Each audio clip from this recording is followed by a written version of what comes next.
All right, we are recording. 1, 2, 3. Hello, folks, and thanks for listening to the Defiance Ventures podcast. I've got a very interesting guest, and if you live in Charlotte, you've almost certainly heard him speak on multiple occasions. Chris Elmore is one of the first employees at AvidXchange, arguably Charlotte's biggest success story of the past 20 years. Chris speaks at many different events across town. He teaches classes at Queen's University. He's involved in a lot of different events that I see on social media. I've enjoyed my conversations with him, and I look forward to digging into his story and Avid's story today because he was there from the beginning. I should also note that this is our second time recording. The Zoom audio had some pretty bad clicking in it, and Chris was kind enough to suggest re-recording it. I had a ton of fun the first time, but did decide it would be better if we had better audio quality because I think the quality of the content is very high, and the quality of the audio needs to be just as high. So Chris, know you're busy. Thank you so much for joining me today. Again. Take two. I didn't know we were going to discuss take two. I think that I got to tell you, I felt like the problem was on my end last time. So let's call this my redemption, because I don't think anyone would have listened through that last one. Well, they would have missed out because there was a lot of really good content in there, and hopefully we can recreate the magic. So I know. It's funny because I'm 51. I can't remember what we talked about. So this will be genuine magic. So that's fantastic. So can you tell the listeners what AvidXchange does? Yeah, it's thank you for, by the way, thanks for having me. I don't want to, assume because we talked last time that thank you is not in order, but I appreciate you having me here to talk about this and then open it up with one of my favorite topics, AvidXchange. And so it's real simple as far as from a value proposition is that whenever a business has an expense, which is a paper invoice, by the way, it's not sexy. That's what I talk about my students. I always say, if you want to build a great scalable business, go after something that somebody, one of the great things about automating accounts payable is that when it's automated, you never want it back. And so the way that it works is that there's an expense, which is in the form of an invoice that comes in. It's typically paper. And then that expense is paid on the back end of an accounting system is typically paper. So it's a paper invoice in for the expense and a paper check out. And so what AvidXchange does, and our 6,000 customers, they enjoy that whole process is completely electronic. No paper invoices, no paper checks. That's really kind of like the nuts and bolts of it. What do you think? That sounds awesome. Now, I guess for most consumers, we're used to bill pay and all sorts of options at both the merchant on their online experience and with the bank. Is it similar to either of those experiences, but on a corporate level? Yeah, the original inspiration by the paper checks going out, eliminating those as electronic payments, came from consumer bill pay. And there was about a 6-year gap in that first process, which was the expenses in to where we added the payment later. So it was a product that came along a little bit later. But the funny thing is that I was talking with a friend of mine yesterday, and he was launching an app. And I was telling him the thing about your app is that people are going to want to, especially tech people, they're going to be real nervous about it because you're introducing a new application to their environment. And I remember way back in the days of AvidXchange, it seemed like for literally the first 3 years, all we talked was about security and making sure that no one comes in and hacks us and takes all of their financial information. Now, I could have handled myself a lot better. I was a spunky kid back then. And, my thing was like, well, if they break in and hack us, then they're going to know how much you paid for your grass cutting. We're not talking about high-level financial information here. Yeah. But it was just pure fear. And what was funny about that, John, is that it was almost like a spigot was turned off on that fear, because it went from talking about that constantly, it's safe, because we were introducing a web-based platform way before people were using web-based platforms. Mm-hmm. I like to say that we were in the cloud before the cloud was ever the cloud. And the long and short of that whole thing is that when people started using online bill pay, when that adoption happened in a big way, when that adoption happened, we never heard another word about security, because for some reason they were comfortable enough to pay their own bills online. They were immediately on the hunt for something like AvidXchange, and it was probably part of our big growth. That's great. And so when you talk about, if I understand this correctly, you didn't add the layer in the payments until later. Was it like a QuickBooks Online type of setup before, but without payment processing, or similar? Yeah. I mean, we would, so here's the thing, using QuickBooks Online as an example, and we integrate with QuickBooks and like 160 other different accounting systems. Mm-hmm. So QuickBooks manages all the money. What we would do is, before it ever got into QuickBooks, the approval process, that's the part that we would digitize, and that was the part that was driving people crazy, because, if an invoice comes in and it goes to someone in the business and they're not at the corporate office, people have no idea where that expense is. Mm-hmm. So we were just giving them early visibility to expenses and just making the whole thing digital. I've written 8 books about accounts payable. If you want to clear the room at a party, you tell them you've written a book about accounts payable. It is not sexy. I got another joke. If you want to make somebody nervous on a 4-hour flight, you tell them you've written an accounts payable book. It's not sexy. And I never, in that, I like, one of my favorite games to play. You want to play the game, John? I'd love to play the game. Guess what my degree is. Now, you've probably done your research on me, or maybe we talked about this last time.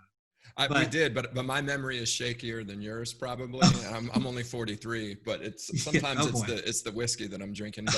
But I seem to recall it was something related to political science, or close. Okay. Poli-sci, don't ask why. No, it was history and museum studies. Okay, so way off. That's my undergrad. I don't know. You're still in liberal arts. So,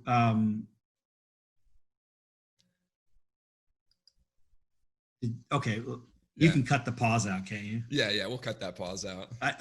Todd, I don't know what you were saying. Todd, we couldn't see what you put on there. I think it had it reversed. We'll edit this out after the fact, but let me unmute you. It's going to be stupid, I hope. I was guessing philosophy. Oh. We're not going to cut that out, because that was fantastic. That was good. I'm glad that Todd, by the way, this is a really good lesson for future podcasters and entrepreneurs, is that you always should bring a sound guy to the meeting. And what did you say last time? Because you said something important. You said, I do a lot of these things. So you figured that I had it on lockdown. That's my paraphrasing. No, so for everybody listening, Todd, we brought in our audio guy who normally helps out in the studio, because we had so many audio issues on the last couple podcasts that we've done via Zoom, and so hopefully we got the sound right here. But thank you for joining, Todd. Appreciate it. Good job, Todd. And philosophy was something that I absolutely loved. I took every philosophy class that I could get my hands on. I don't know why Todd knows me so well. We just met. I pride myself in not being predictable, and he's kind of got my number. That's a little irritating. So if you like philosophy, you ought to check out the podcast series Philosophize This. He literally has gone through 250 podcasts where he just reads the history of different eras of philosophy, and some of them I didn't take as many classes as you apparently did. I think I took 2 or 3 in undergrad. And so some of them I had heard, but it was actually a really interesting podcast. Yeah, I'll have to check that out. I love podcasts. With my students, I eliminated all books and I replaced them with podcasts, because it's the only source of information that you can get that's relevant and that's in story form, and that leverages the students' number one technical device, which is their phone. And I couldn't agree more. And I have started listening to Audible books, and I don't listen to nearly as many, because I find there's so much good podcast content out there, and it's a little more interactive. I still do make myself listen to a book every now and again, but I really find that even a 2 or 3 hour podcast is so much easier to consume than a 14 or 20 hour book. It's true. I did a little study on that, because I found that through a semester, I can push 10 hours, for every 10 hours of reading I can push 30 hours of podcasting. Wow. So I actually have the ability to get 3 times the amount of information. They still never do their work, by the way. I learned that early. I hated that. It drove me crazy because I was like, just listen to this stuff. And when we come to class, we'll have a conversation about it. Yep. And they never listen to it. And then I'm like, okay, we're going to play the game. I'll play the game with you. So I assigned I put points to it, which meant that they had to listen to the podcast. They had to do an exercise, and I had to give them 5 points, and we had great discussion. It was awful. So anyway, I don't want to talk about it. Too much pain. No, that's great. How long ago was Avid started? 2000. So April of this year, what marked our 20th anniversary.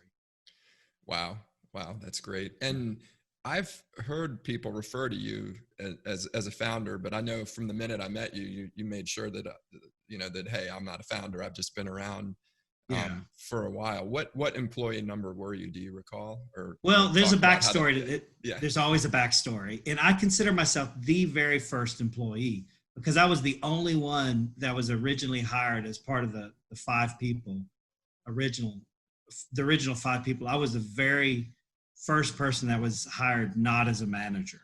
Okay. So we had, Mike and David. I know you're friends with David, and they really are the founders, and they really share kind of that title. I've always shunned being a founder simply because, in my opinion, Mike took on most of the risk, and he was the one that it was really kind of his vision and his drive over the last 20 years. If you think about AvidXchange as a company and what our value is and how much money that we've raised, it's amazing to have, there's only been one person in the entire company over 20 years that has had the same title, and that's CEO. We've only had one CEO from the very beginning to this day right now. And that is, think about that with all of the other ventures that you've been associated with, John. Yep. And usually what happens is when the money rolls in, the CEO rolls out, and the money people put their person in there. But I don't think there's been much of a need for that. Do you have a reaction? No, I think that it's an important thing to point out. And I've seen studies that show when the founding CEO sticks around for there's some number of years, they found the data point to the returns are much better for the investors, and the investors should prefer to have that founding CEO. I think the challenge is that what maybe lets you create the idea and the vision may constrict you in the long run in terms of your skill sets as you scale the business. And we do see examples where CEOs are able to go very well into the maturity phase. Bill Gates is one obvious example. Steve Jobs is another, although he had a detour. So, but I think that is a very important distinction. And I don't know Mike Prager well. I've met him once in kind of passing when we were doing some work for you guys. But he just seems to have both of those, right? That spark and that ability to execute and to delegate and to jump in when he needs to be busy. And that's a very unique skill set to be running a 2-person shop in a garage and growing it to 20 people is a very hard thing to do. And most people can't do that. But running what are you guys, 1,500 people now? Yeah, right about there. Yeah. I think 1,400 was the last count. So yeah, and that's a really hard thing to do that most people can't do. And usually it's 2 very different people that are good at either of those. Yeah, it's true. And so he and I had a company before AvidXchange called CareerShop.com. And I worked as a cold calling salesperson in that company for him.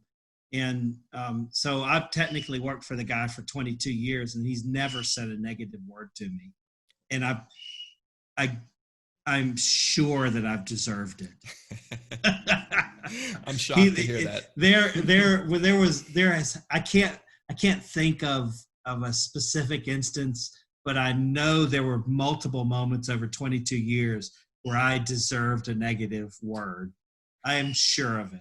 Absolutely sure of it. So it's a pretty interesting fellow. He does a thing that I've always admired that we'll just put out there in podcast land, is that every time, and I tell people, hopefully you're getting the background noise of my bird chirping. So, I am. Yeah, good. I'm glad that thing started firing up at the right time. But he always, I always tell people, I always give this kind of as advice because I've seen him do this, and then I've just kind of taken it on myself, and it works great. And that is, if you set a goal. Now, I'm not a big fan of goal setting. I don't like it. I think it's trite, and I think it's been a lot of people who espouse will set your goals. You know, they're SMART goals. And you need to write them down, and they constantly deal with the process of setting goals. I say, go achieve them. Now that sounds like I'm splitting hairs, but I say pursue your goals. Yeah, maybe you want to write them down. Maybe you want to put a date to them. You know, maybe you want to look at them if that works for you, but spend less time on the process of just kind of dealing with the setting the goals and spend more time on pursuing them. And he's been such a big inspiration in that, because the way that I know that I'm pursuing a goal, and I got this from him, is that we realize the goal has been set too low.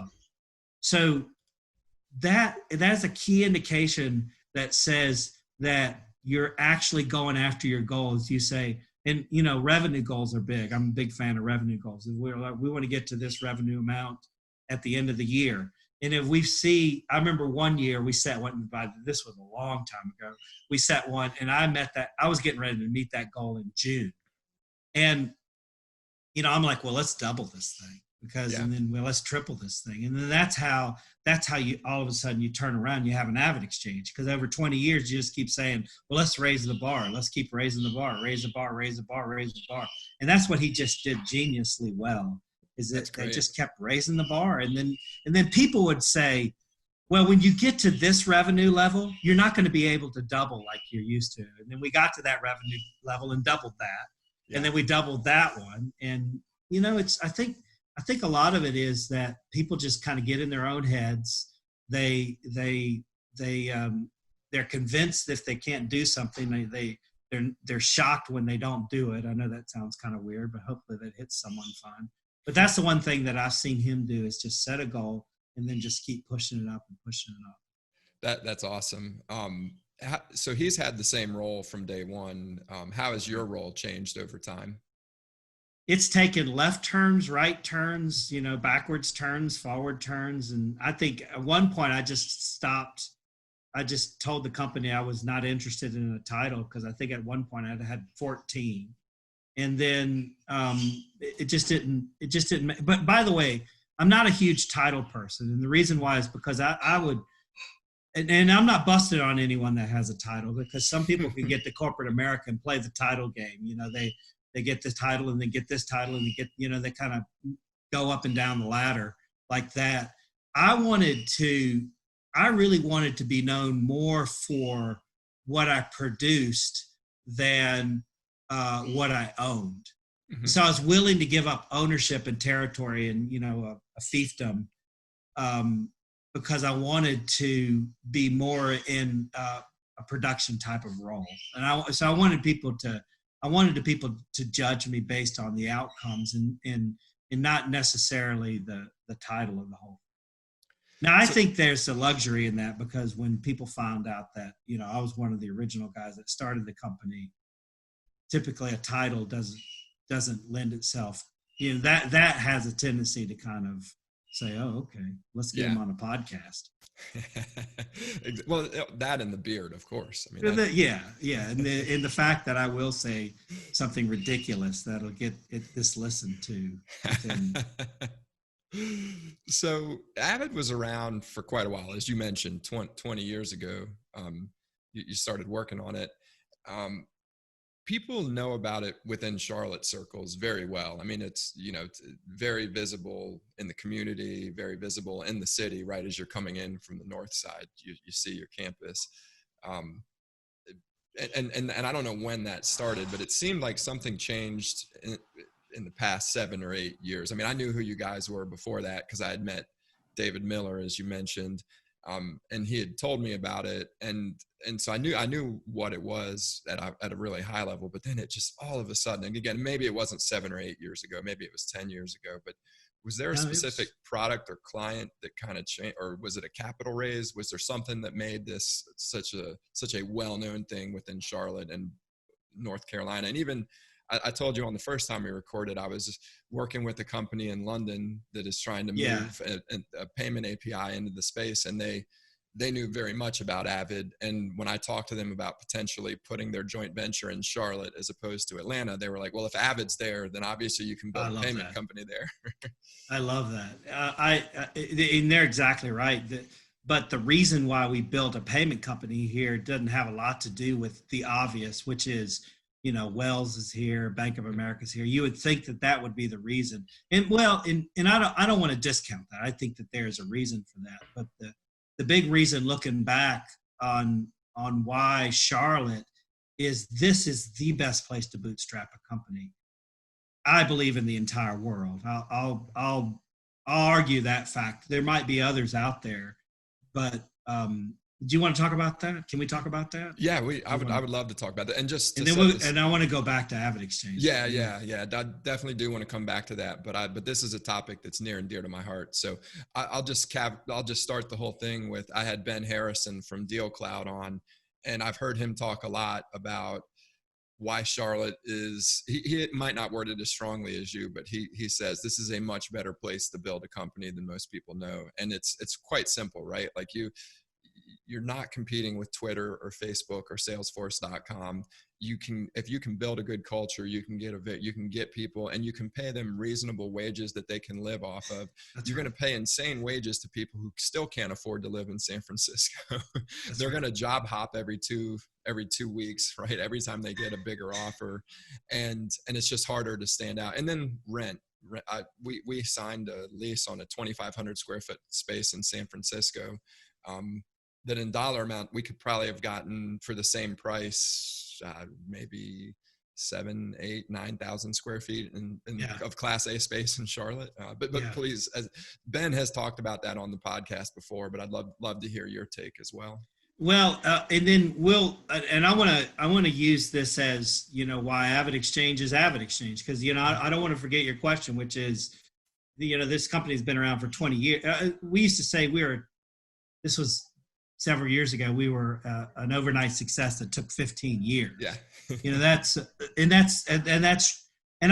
I understand where people say that. They also say, this one I love more than anything, is they also say, AvidXchange is the most successful startup we have in Charlotte today. I'm like, we're a 20-year-old startup. I love that too. Yeah.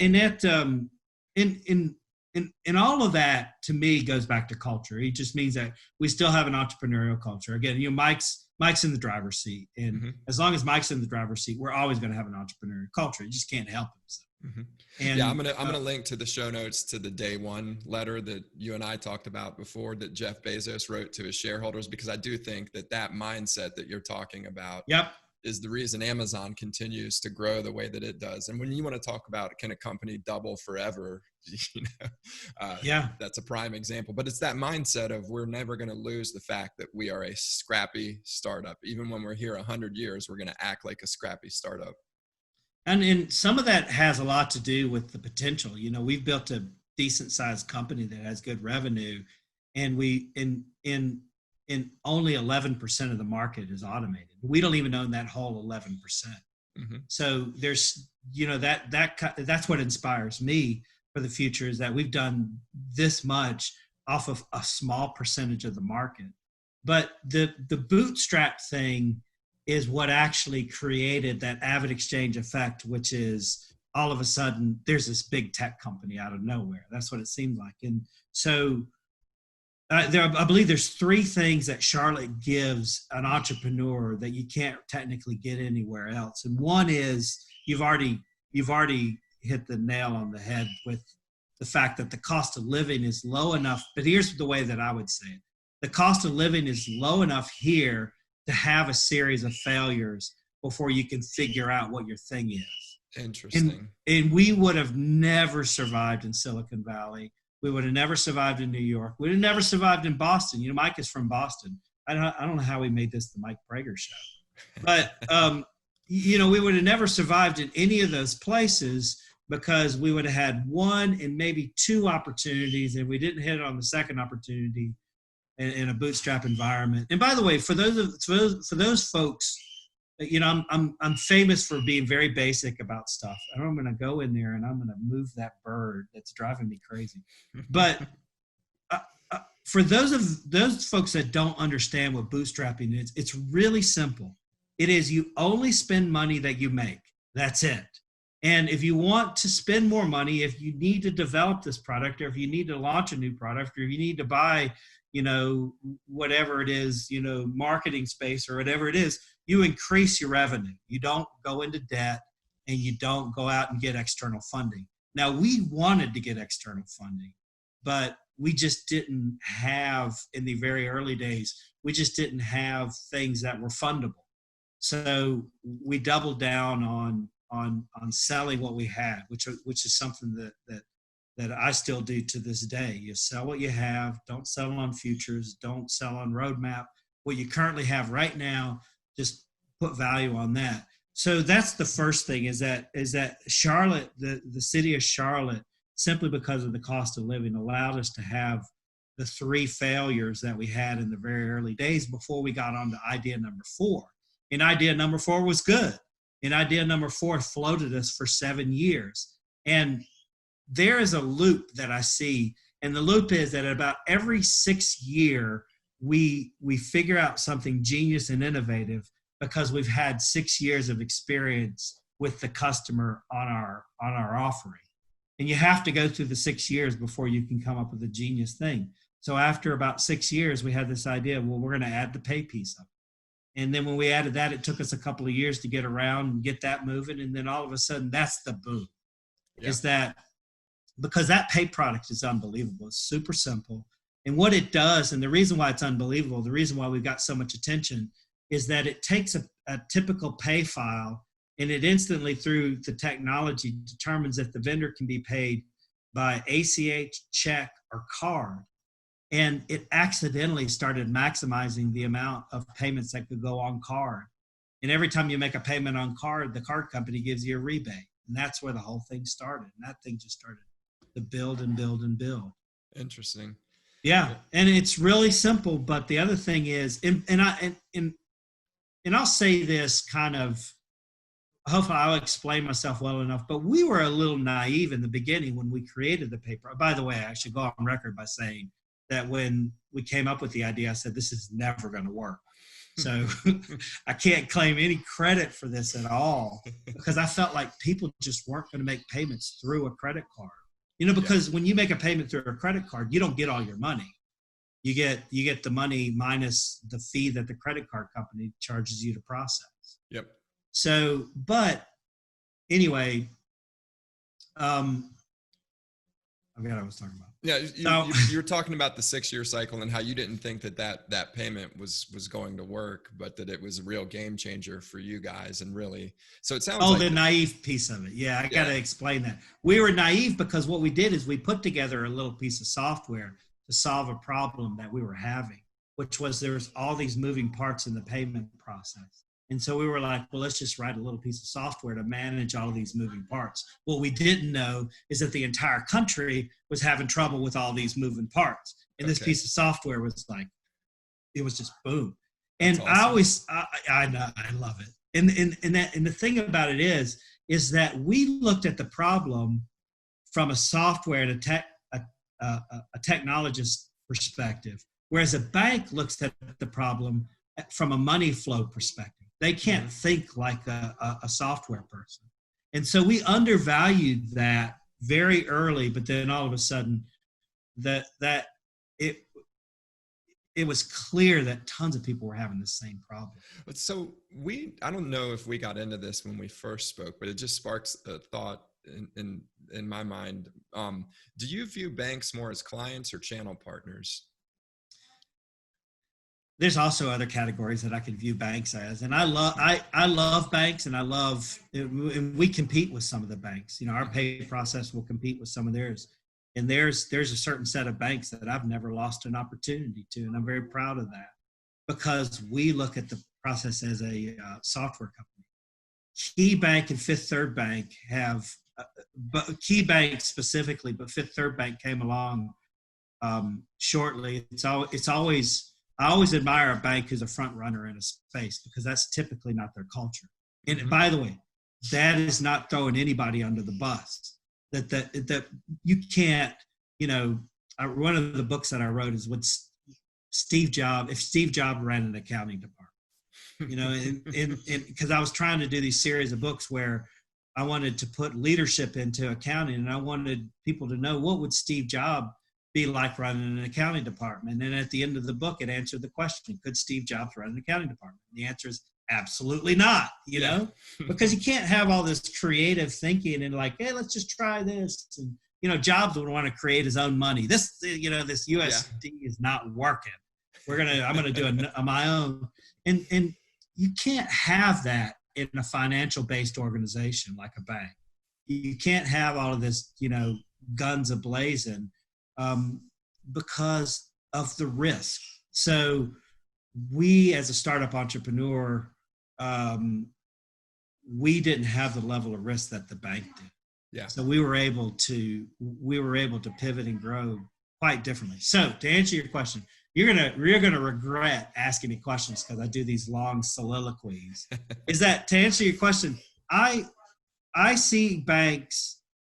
I see Key Bank and Fifth Third as partners because they've stepped up and made a sizable investment in AvidXchange and taken our software and reselling it to their customers. The rest of the banking community, I see more as quasi-competitors because they have a tendency, and I don't mean this in a negative way, but they have a tendency to divert the customer's thinking away from the value proposition of AvidXchange. And so when I'm talking with someone, I'm always like, remember, this is not a traditional bank. This is not a money flow thing. This is managing conditions. This is managing uncertainties, and software does a great job with that. So that's a pretty long-winded answer too. No, that's great. That exactly answers the question. One of the things I've seen in many different startups, especially as they achieve escape velocity and really start to ramp up their market position, is that systems that they maybe built as an MVP and then they iterated on quickly, which is how they're able to bring products to market so quickly.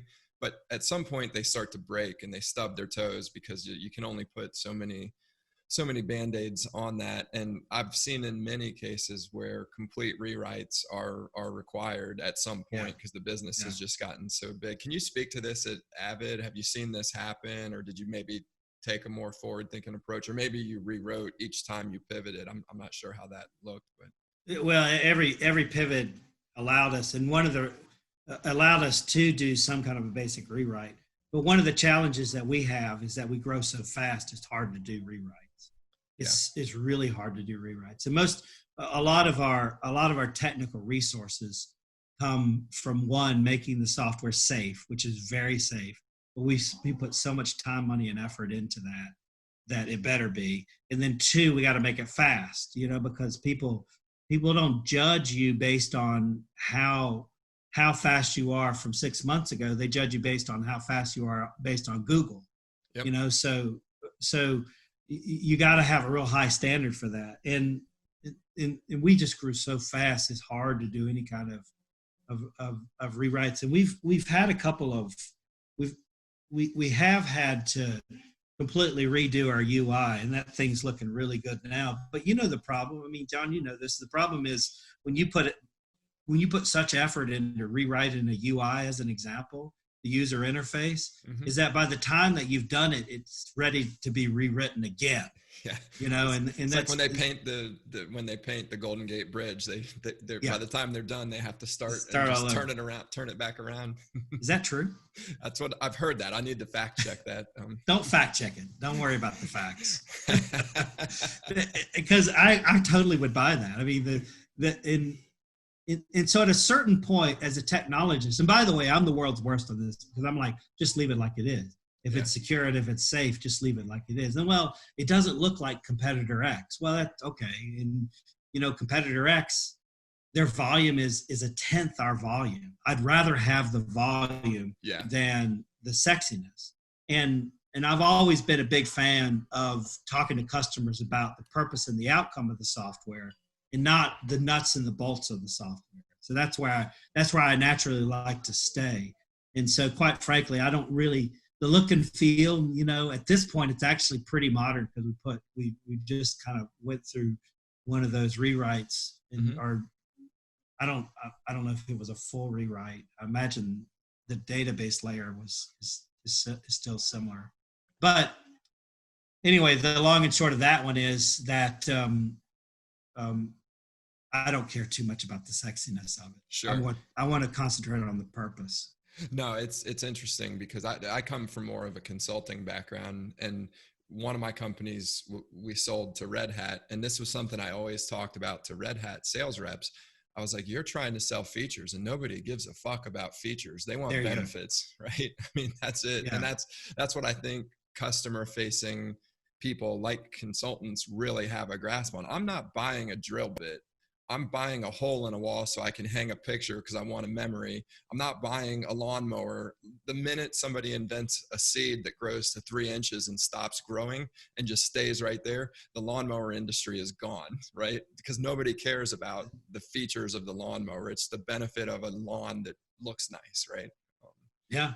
I mean, Dyson, the reason why Dyson owns 100% of his $10 billion company is because when he said, I want to put this reverse cyclone and get rid of the bag, and so it won't lose suction and it'll never clog, his initial investors said, well, if there was a better vacuum cleaner out there, Electrolux and Hoover would invent it. And it's completely false. You know what? One of the biggest arguments that I had in my class, where there's 2 of them. This is like the second biggest one, where it really irritated my students, was I said, one day Amazon's going to be completely irrelevant. Mm-hmm. Someone is going to come in and disrupt Amazon. And my students were beside themselves, because they're like, they can't do that. Amazon's delivering in 2 days. How is anyone going to compete with that? And my point is, they're not. They're going to, and of course, my students don't know the joy of Sears. All I got to do is tell someone over 35, if Amazon's is going to get disrupted. Woolworth before that, right? Woolworth, Blockbuster. Blockbuster's deal was like, we got this. No one else has the number of stores that we have. And Netflix was like, I know. Yeah. And so we know that. Good. Yeah. One of the trippiest things that I heard was Airbnb's revenue just passed, this was 2 years ago, Marriott's revenue. And Marriott has 30,000 employees and Airbnb has 1,300. Wow. And that, that's what I love about being a disruptive entrepreneur, is that's the way you think. So what's going to disrupt Amazon? It's going to be thought processes not around logistics, and not around warehousing, and not around those trucks that drive way too fast through my neighborhood. It's going to be around, how can we produce something on site here in my house? Yeah, with additive manufacturing or 3D printing or something else that nobody's even. That's the thing I like to talk about. Yeah.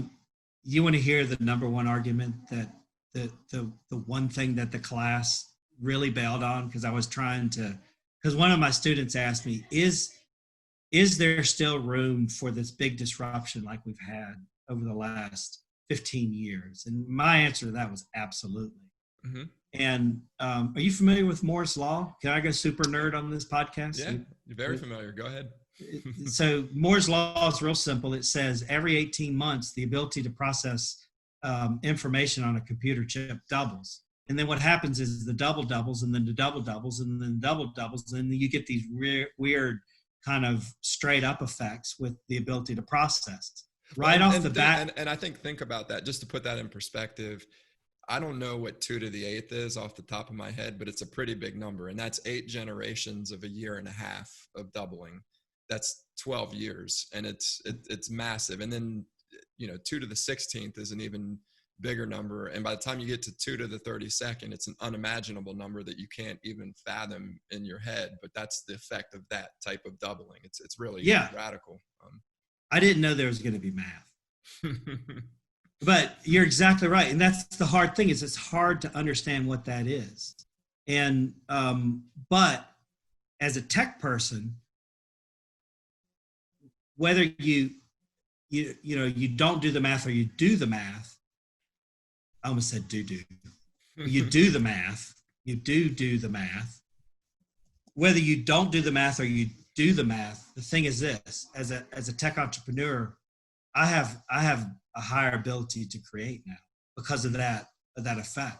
Yeah, and I just did 2 times 2, 8 times. So after just 12 years, you have 256 times the compute power, which is I mean that. And by the way, do you know when the first spike happened? Do you know when that straight up effect happened in Moore's law? Was 2007. And what did we get in 2007? We got the smartphone, we got the share economy with Uber, Lyft, Airbnb, and we got social media.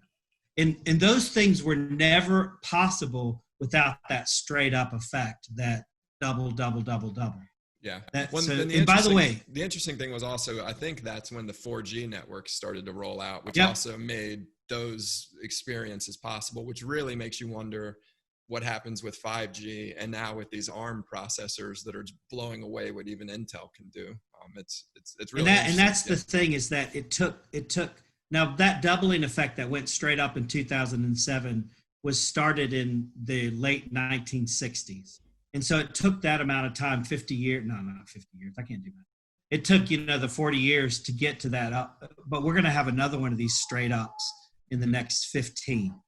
So it's still compressing. So what's going to happen in the next 15 years? What are technologists, what are entrepreneurs going to have at their disposal to create with? That's the whole point of having this math conversation, is that we're going to have a completely different level in the next 10 to 15 years of things that we can use to disrupt. Mm-hmm. And that's when Amazon could potentially be in trouble. And I'm not picking on Amazon, but the thing is, if they get complacent on their networks and they get complacent on their warehousing and then they're in trouble. They're seers. That's what happened. I think the other thing that happens is when a company starts to worry about cannibalizing their own products with new products. And I think that was what was unique about Apple and why they've been able to thrive through multiple generations, because they could have very easily said, fuck the iPad, it's going to eat into our iMac sales. And that was one of the fastest growing product categories ever. And you have to applaud Jobs for saying, I don't care if it eats into these sales. We're going to do this, because if we don't, somebody else is going to do it. Well, that's what I'm worried about Apple. That's what I'm interested to see what Apple does in the next 5-10 years, is that Jobs is not around. Yeah. To say fuck that. Are we going to bleep that? No, we'll just mark it explicit. There'll be a little E. Sweet, next good, to it. Good. I can't wait to show my kids. Guess what, kids? I did some cool shit. There we go. You know what? Maybe we'll get Todd to make 2 versions. Todd is still relevant on this podcast, even though he has not said a word. I like that. That's super, super good. Todd, you're doing the Lord's work. Oh, he finished his drink. That was the thing. I'm still on the wagon. I don't want to talk about that. That's too painful. We won't. But okay, now my dogs are fighting. Hopefully you can hear that on the podcast. So going back to that, the doubling and doubling, I wanted to tell you because my student says, is there still room for companies to make these big, is there still room for these companies to make these big kind of disruptions, like we've seen? And the answer is absolutely. And then they're gonna come quicker and more often because of this doubling effect, that we've spent so much time on, which I absolutely love. Because when people know that there's physical science behind this thing, they just thought it was a random happenstance. Are you getting the dog? We did. Okay, good. Hopefully we can make that as part of the byline. Hear from Chris Elmore and dog fighting. It comes with the time, though, right? During the pandemic, I think we've all had Zoom conferences that are interrupted, and they're not even interruptions anymore. People don't even feel like they need to introduce their kid when the kid comes running through halfway naked in the background. Well, hang on. So So the number one, the thing that upset my students the most, and they totally bailed on me, was when I said, one of the things that I've been thinking about is starting an NBA team where everyone on the team is under 6 feet tall. And I was completely convicted by this because Muggsy Bogues came to AvidXchange and we had a chance to catch up. And 5'3", right? 5'3". Wow. I thought there was some young guy, high schooler in the lobby, and I was like, God, that looks a lot like Muggsy Bogues. And and that really started me thinking about innovation and disruption, just as as a teaching tool. And my students were not buying this. They were like, "This is the stupidest idea, professor, you've ever had in your entire life. There's no way that a team under 6 feet tall could compete with the athletes that we have today." And I'm like, that's my point. That's my whole point, is that you're exactly right. If I get together a team of people under 6 feet tall and put them on an NBA basketball court and have them play the NBA's game as it is today, they will lose every time. Mm-hmm. So now I have, and that's the point of the exercise was, what do I have to do differently in order to completely disrupt how the game is played? So do you watch much NFL football or? Yeah. I'm a Panther fan. I'm okay. Well, let's come back to that because I realized I just interrupted you. You were gonna expand on that thought. So let's go back to that. I don't mind. My initial thought was I was going to do the math. I did the math. I wish I knew the math, but I did the math on how many fouls that I have per team.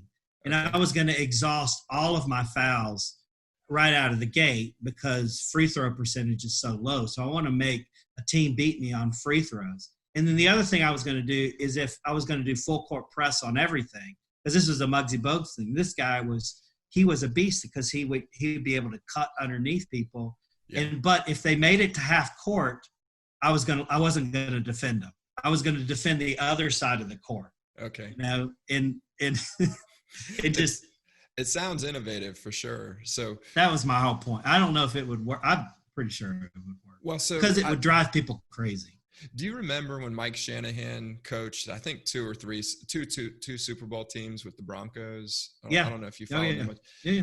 And it's funny because in my mind, there were three like great offensive lines that I remember in NFL history as I've been watching it. One was a bias because I was a Redskins fan. The Hogs were me great. too. The Hogs are great. Yeah, they were good though. It was like, what play are we going to run? I don't worry about the play.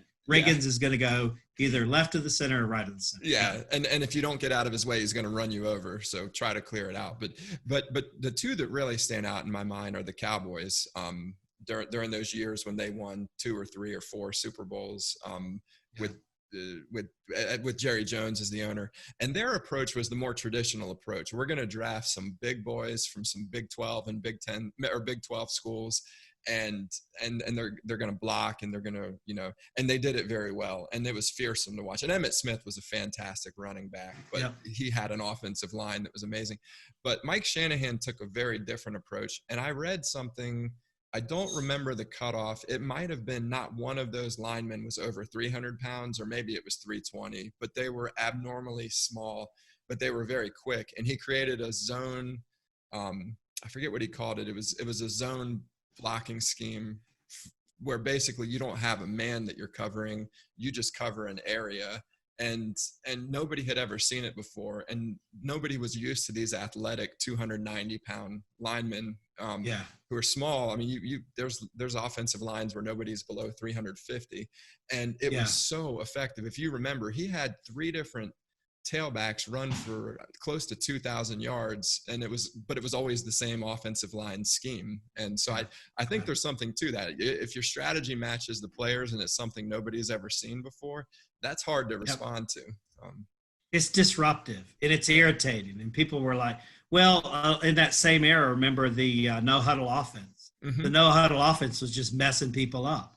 Yep. It's like, it's like, well, we huddle. That's what we do. That's how you play the game, is you go into the huddle. You can't do this. And that's the whole thing that I love about, I get in big trouble with this, especially with my kids at school, because I always tell my kids this. I never I've never achieved anything by following the rules. And I'm not saying go break the law. And I'm not saying, be such an irritant that you drive people crazy. I'm just saying that typically when a rule is established, it's had some longevity to the point where it's now a rule. But being an entrepreneur, and I think that's one of the great things that AvidXchange did is, we were 5 people that created an accounts payable module, and no one knew anything about accounts payable. And that's where the genius of the application came in, going all the way back to your original question about, why did AvidXchange explode? And I think one of the big reasons is because, well, one, we had the ability to have the failures here because of the cost of living. But the other thing, we didn't talk about this, we should, is that as a bootstrapped entrepreneur, you should never underestimate the power of the direct flight. We have more direct flights to more parts of the country. You can go work in New York City, even though no one's getting on a flight right now. But back in the day, we could go to New York City, do the work, and go home. We wouldn't have to pay additional meals, and then we wouldn't have to do a hotel visit. And then we just basically do the work we need to do and get back. And that's a powerful thing. Well, and you're more productive when you can come home to your family or your wife or to your dog or whatever it is, right? Like coming home every night has a lot of meaning and productivity. Yeah. I mean, my wife, if she ever leaves me, I'm going with her. Let me know how that works out. Well, it's a threat and a promise all at the same time. Because she's been through the AvidXchange thing. We've been together, it'll be at the end of June, it'll be 28 years. So that's a long run in a row, same person. That's great. That's fantastic. We should do podcasts about that. Yeah. You want to actually get back on topic here? Not really. I'm having more fun Again. Going off topic, but what kind of challenges have you guys seen as the company has grown? And I think most of my listeners have followed you guys pretty closely, but you've raised over $1 billion, constantly on the Inc. 5000 list, big established company, lots and lots of growth, not slowing down. What kind of challenges have you guys seen as it's grown? And I'm curious, for me, one of the biggest challenges I see a lot of companies as they start to achieve scale is HR, because you don't really need an HR function when you're 10 people or 50, maybe even 100. And then quickly that becomes a full-time job. Is that one of the biggest challenges, or is it some other area, or does it really just depend on the era of growth? Well, and I think it depends a lot on the person who's running the thing. And I want to, by the way, I went to my 30-year class reunion a couple of years ago, and it got out that I helped start $1 billion company. And the way that it got out is I was telling absolutely everybody. Something is, I started with the athletes who shoved me in lockers. And then, I moved on to the girls who would never talk to me. And I'm like, well, you kind of screwed. I go back to, you ever notice that when couples get older, they start looking similar? One day I'm going to be hot. Here we go. So so HR is a funny thing, man, because we got early on in the company, we got this person who had a very strange combination of recruiting ability, HR generalist ability, and entrepreneurial ability. And she's since moved on, left the company, which was heartbreaking for me. But she probably needed to, just simply because she basically she almost single-handedly helped us go from 40 people to 1,000. Wow. And it was just purely her effort on getting things done. And there were other people that, started to help and build along the way. But I think I want to just talk personally, just personally, the biggest issue that I've had personally over 20 years, especially in the biggest accelerations, is that you have to reinvent yourself and you have to stay relevant. And, of the 1,400 people that we have employed today, I wish I knew this number, because it's going to be a lot larger than 1,400 of all the people who have dropped off along the way over the last 20 years. And in as much as I hate to see most of them go, some of them I was well, let's not talk about that. Don't let the door hit you on the way out. Yeah, it happens. It happens. There's this notion of fit and good fit and not good fit. Let me tell you the people who seem to do real well at AvidXchange versus the people who just struggle. And you can struggle for a long time and be productive. So I'm not saying this is what keeps people in and pushes people out. It's all mindset. If you have a fixed mindset on how the things should be done, those are the people who tend to struggle and have really a lot of difficulty at AvidXchange. People who have a more flexible mindset, this notion of, well, I got all this experience, but yeah, there's a certain amount that I don't know that I need to figure out. Those are the people who have a tendency to do a lot better, because all you got to do is turn around and the company's completely different. And that's just simply growth. And I love it when Mike talks about growth. He's like, we're not slowing down. This thing is going to keep growing, and I love that. But the biggest problem with that personally for me has been that the first 5 years of the company, I had to reinvent myself once. The second 5 years of the company, now we're talking 10 years, I had to reinvent myself twice. Mm-hmm. And then now I almost have to reinvent myself every 30, 60, 90 days because it's moving so fast. See, to me, I love that. Like, I can't imagine only like doing the same thing for 5 years. It drives me crazy. I've had to do it, and it's an entrepreneur's dream that, hey, I'm going to grow this and turn it into something big, and you have to do that sometimes. But man, when you're doing something different every 60 days, there's no feeling like that. And not that you love everything you're doing each time, but like just doing something different is so that energizes me. You and I have that in common, but we're like 2% of the population. Yeah. The other 98% of the population desires some kind of routine. And I always say you can't have fast growth and smooth seas. The two just don't go together. Yeah. You've got to accept the fact that what comes as an output of fast growth is chaos, or the feeling of chaos. And that's a tough thing for people. And I feel bad for them because I don't like people to suffer. But when you're in a fast growth situation, one of the outcomes is you've got to constantly keep changing and keep churning. So to answer your question about the biggest thing, it's been, the process. I had no idea. I thought it would be just the opposite of that as the company grew, but I never thought the company would get to this side. And I'm like, gosh, it'd be great if we were 30 people. That would be amazing. It would be neat. That would be neat. And I always thought that as I progressed and matured, I'll do air quotes on matured. As I progressed and matured in my career, I felt like the need to reinvent myself would become less and less because I'd be established. And now it's completely flipped. It's I'll just leave it at that. It's completely flipped. We'll call that the Elmore paradox. Yeah. I wanted something named after me. Is that why you said that? Yeah. So it's funny. I want to just talk real quickly about a topic you just hit on, because I think it's missed by a lot of people. And frankly, a lot of people never get to experience it because it's very rare to go through the kind of growth that you guys have gone through. But have you read the book, The Hard Thing About Hard Things by Ben Horowitz? No. It's really good. I'm another author. Yeah. One of the founders of Andreessen Horowitz. And I'll put a note to link to this. But he talks about,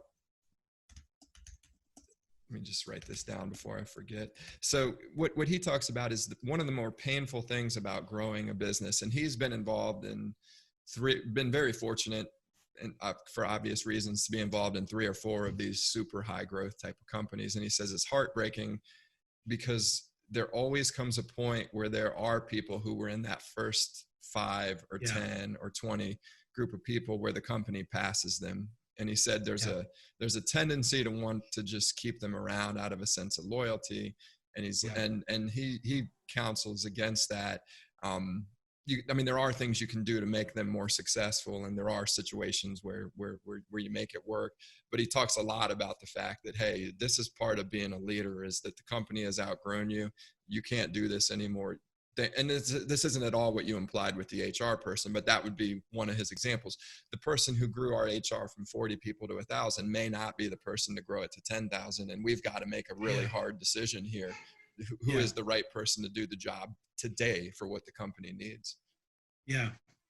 I know I've personally been in that situation myself. And I gotta, give a lot of credit to people who say like, no, let's give this guy a little more time to kind of figure it out. Yeah. And I appreciate. I mean, that's a luxury that's a luxury on luxury. I mean, that's a fantastic thing that I never take for granted. That whenever I get in the middle of, I'm not in the right position, which I've been there, several times, that I've had the luxury of kind of figuring out how to get out of that. Yeah. And I do stupid things. My thing is, when I'll go try something, I'm like, well, I want to do this. This seems like this is going to be a lot of fun. But my issue is that the further I get away from deals and customers, the worse I do. That was one of the things that I figured out, is that I need to stay closer to the customers. That seems to be the thing that works best for me. So it took me a long time to figure that out. Absolutely. And that's more for me. I'm less of the build horizontal systems that allow for scalability, and more, build the systems that are aligned around the customer that make you need to scale. I'm probably personally better at that part of it than I am at okay, how do we now create a scalable, repeatable? Because for me, there's this big trade-off between horizontal alignment and vertical alignment. And I feel like companies, the pendulum swings back and forth. We can't have one copy of everything for every single customer-facing business unit. But we also can't have all of that be reusable, because each customer or segment, or however you're aligning those vertically aligned pieces, that you can't have all of one or the other. And I think that's one of the hardest things to balance in business, for sure.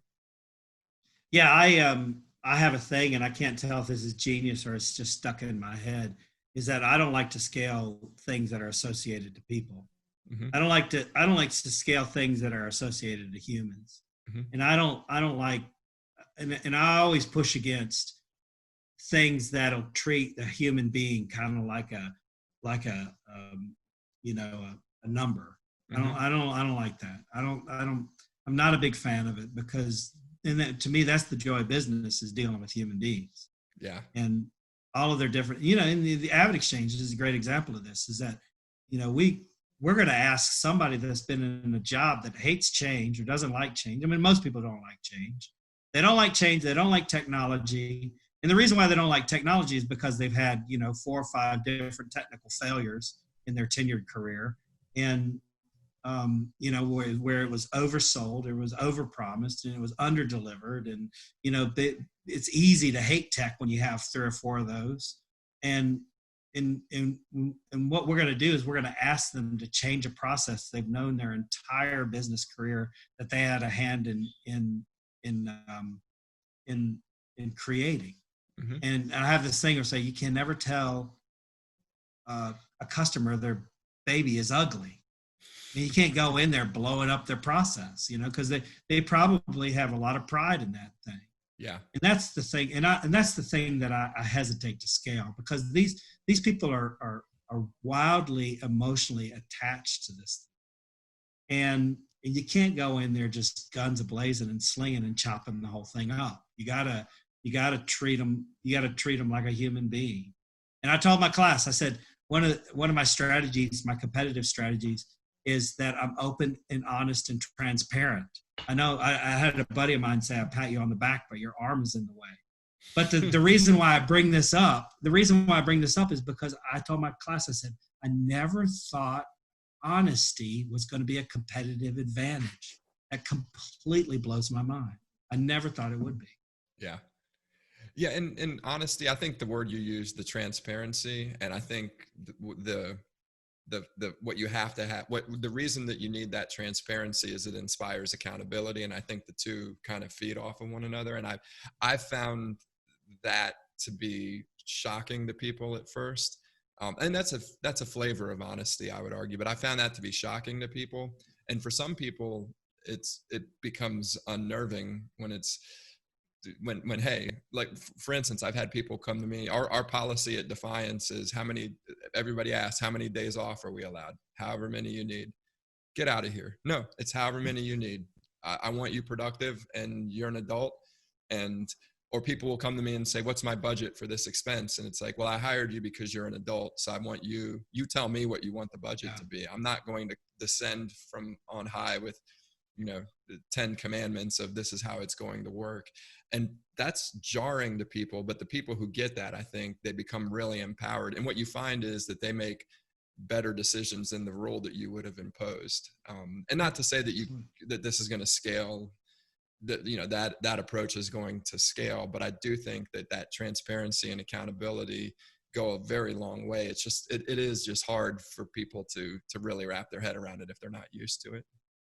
That's true. It's true. It's hard to believe that something that decent is disruptive. Yeah. That basic. Yeah. Well, I'm glad we're talking about this, and I'm glad you're doing stuff like that, because people are always like, why is AvidXchange culture so good? And I think there's a lot of it has to do with the notion that you still have an opportunity to make a way in this company. Mm-hmm. You start in our company, and I know multiple examples of people who started, close to minimum wage. Well, not really. We don't really do that, but down like $14 an hour, which is a tough livable wage. Yep. And 3 years later, they have a salary and they're running a group. I mean, that's hard to do at an established big corporation. Yeah. And you can still do that at AvidXchange. And that I think that creates a lot of the culture. I think we talked about this last time. I always get in trouble when I talk about this. So do you know how to destroy culture in a company? You remember us talking about this? I do remember us talking about this, but I forgot the punchline. Okay, good. It's the punchline. This is wisdom. This is sage wisdom. Here's how you destroy culture at a company. You put someone in charge of it. Yes. That's it. Yeah, and I couldn't agree more with and they can have all the wonderful intentions in the world, but when someone is in charge of culture, it becomes their version of the culture. Yeah. And then the whole point of culture is the collective group working together. That's the whole point. Is someone is in charge of. Now you can have unofficial leaders. I've been tasked as an unofficial leader of the culture, and Mike is definitely an unofficial leader of the culture. Yeah, we're not in charge of it. Yeah, we had a guy that we jokingly called the managing director of fun, and that's that's part good. Of culture. Yeah. Oh, that's a big part of culture. But that when you start KPI in culture, it really has a tendency to run off the rails. Yeah, I couldn't agree more. Two of the things that we did that were really popular at Level, we got not anywhere near your guys' scale, but we got to, a couple hundred people, pretty complex organization. And there was a point where I realized I did not know maybe half of the people in the company. It's just, I said hi to them or shook their hand, but I couldn't really tell you anything about them. And for me, that was scary because you need to have your ear to the ground because the best ideas come from the field or the factory floor, right? And so I created office hours that I called Shoot the Shit with John. And it was just, you could come talk to me about anything that you wanted. And I had a little Calendly set up and I just blocked off time and you could schedule to talk about whatever you wanted. And that worked well. People take you up on that? People did. It was funny. The first person to take me up on it was actually, she met the first 3 times. And finally I was like, look, Kaya, you need to go tell other friends to do this. And then like 5 guys came in and they were super nervous sitting down. And then once you get a mass of people doing it, it just starts to snowball. The other thing we did was Tequila Tasting Friday, where we just every Friday at 4:00, they'd start a ping pong tournament, and then I'd break out a couple bottles of tequila, and we would just sit there and sip tequila and talk about the business. And for me, great. Yeah, for me, that wasn't an intentional move towards culture, but that set a culture of everybody has an open door, and it's not just lip service. It's you can schedule and get into that open door, or you can go sip tequila. And I think it's things like that are really, really things that people see that you aren't labeling as culture that really helps to drive whatever culture is. And I think I told you before, the best definition I've heard of culture, or the reason that you need to invest in culture, is in the long run, it's the only sustainable competitive advantage, and it costs you nothing, right? And I do believe, I mean, there are things in the short run that will give you sustainable advantage, but to me, the definition of culture that was given by this group who talked about it that way, they said, culture is the way people behave when there's not a policy. Yeah. And that's powerful. Yeah. Yeah. Yeah. I mean, that's the whole purpose of the culture, is that I want to be able to convey how we work, when we work, what's expected of you without even saying it. Yeah. And I don't want to look over it. I tell my students about that. I said, what's the number one thing that you have as an asset that you can bring to a company? And the answer usually, because I do a lot, I teach a UNCC class in technology, entrepreneurship and tech, and they always say Java or C#. And the answer is no, it's showing up on time. That's number one. Yeah. Don't forget that. And then here's two. Are you ready for two? And I say, what do you think two is? What's the second skill you need to have? And they say C# or Java. I think, no. What I'm going to do is I'm going to take you out of this individual environment.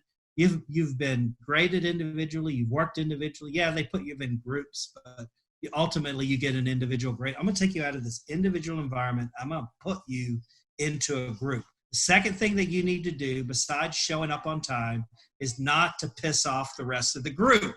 And there's some real easy things I can tell you to do. Don't start running game on anybody. Don't do any hookups on anyone. That whole thing of showing up late drives the group crazy. It does. I mean, it does. It's so crazy. So let's work on those two things. And I'm always shocked when a student of mine says, I would like for you to introduce me to AvidXchange because I would love to work there. And I said, you have missed 7 classes and you never put your assignments in on time. There's no way I'm going to introduce you to AvidXchange. No way. And I'm amazed. I was going to say that it's funny you mentioned, I'm amazed. There's a couple people who have asked me for a favor, and I've made introductions to people that are important to me, and they drop the ball. And I'm not an angry or vengeful person, but if I introduce you to somebody who's important to me and you fuck it up, I am never introducing you again. I can't do it. I can be your friend, but I can't do it. But let me ask you your opinion. Do you think when people ask for that second, that second, favor, should I just not respond? Should I open it up and say, well, last time I did it? What are your thoughts there? I'm a pretty direct person, and I'm a teacher, and I like to motivate. And my thing is, look, you're putting me in a tough position because last time, and I know there's probably extenuating circumstances, last time you didn't follow through with it. And so you've put me in a tough spot. What should I do? Yeah. Now they beg me. They're like, I promise you. I'm cool with that. Do you know my definition of failure is real simple? It's when I do something stupid, asinine, ridiculous twice. Okay. That's my definition of failure. But the thing is this, if they drop the ball a second time, that's it. Now, by the way, I do this with customer meetings. If they don't show up the first time, I am pretty weary about setting another one, but I'll set another one. If they don't show up the second time, we're not. Yeah. I'm not meeting with you again. Yeah, your time is precious, right? And it's not the time as much as it is the integrity. I want to teach you how to treat me. And by the way, if you think that I'm this salesperson that'll do anything to score a deal, you are false on that thing. We got to enter into some kind of a partnership relationship. I implemented it's never going to be a win-win if they can't even bother to show up or reschedule. I mean, imagine trying to get an implementation done with that kind of attitude. I mean, this is just not going to work, and that I'm super triggered on the word vendor. If someone calls me a vendor, I'm like, ooh, yeah. I like partner. Yeah. Partner. I mean, that's the way that I look at it. I was in a deal in Washington, D.C. one time, and they were talking vendor this and vendor that. And I so naively said, who's the vendors that you're looking at for this? And they said, well, that's you. And I thought, oh, okay. Can we leave? that just struck me so much. But anyway, but it's all about integrity. The salespeople have a mentality that they've got to work with everyone that's in front of them, and you get to pick and choose who you work with. The problem is you haven't called enough people to get to the pick and choose level yet. Yeah. You've got to have a high level of activity and a lot of people interested in what you're doing, and good relationships with those people before you can start to pick and choose, because then they just get desperate. And I'm a big fan of getting in high activity. Yeah, no, I agree. So, and I want to get into in a minute, I want to get into your university experience, your philosophical viewpoints on entrepreneurship. But if you'll allow me a little bit, I'd like to geek out on just payments, because you know a lot more about payments than anybody I know. So we hear a lot about the clearinghouse's RTP, or real-time payment network, and also faster funds from the feds. And obviously in other geographies, EMEA, Asia Pacific, Africa, there's real-time payments is more of a thing than it is here. Is RTP in particular, or the notion of real-time payments and richer data formats? I think there's some specs in RTP that allow for attaching an invoice or advice or other things. Is that an opportunity or a threat for you guys? I think it's both. And I think in our current business model, one of the things I love about AvidXchange is that we do very simple things in an extremely focused way. And so if something was to kind of like bubble up really quickly, it would probably take a lot of our market share and a lot of our steam. So I would call that a threat. But RTP is not advancing this quickly. I've seen some of the numbers not recently, but it's but there's a reason for that. By the way, I want to try to dig up a podcast by Planet Money on the clearinghouse, ACH. We should attach that to the show notes. It's an old one, but they went through the what's it Planet called? Money. It's a Planet Money. It's oh shoot, I'm drawing a blank on who produces it. I'll find it and we'll link to that. It's a great podcast. This one is pretty old, but it's on the creation of the automated clearinghouse, ACH. And it gets weird, dude. It's like really weird. It's like creepy weird, and because they go through the whole backstory of why ACH was created. And at the time, it solved a pretty big problem. But real-time payments, so, I always like to tell this story because A, I'm showing off, and B, it makes a point. And then, are you getting my son laughing now? Hopefully you can hear that. We hear a little bit of it, not loud enough, but. So the city of Charlotte asked me to entertain, quote unquote, the ambassador from Australia. And they said, he's coming in, he's got a half day, he'd like to take a look at AvidXchange if you can show him around. And then we'd like for you to take him to lunch. And he kind of had an entourage and everything like that. And I said, you think he'd be cool with going to Outback Steakhouse? And actually, I slowed that story down because I saw you were taking a sip. So I must know, did he drink a Foster's too? Because Level has a subsidiary in Australia, and they laughed so hard about Outback and Foster's. Yeah, I mean, they're both United States creations that have nothing to do with. But the thing about it was, and bless her heart, and this person is a good friend of mine now. Then she didn't quite know the madness that she was getting into. After I said that, there was this huge pause. It was like a forever pause, and I was like, I'm just kidding. And she's like, oh, thank God. Because I could tell she was trying to figure out how to get out of this. And then she says, do you mind if I pick the restaurant? And I said, no problem. Go ahead.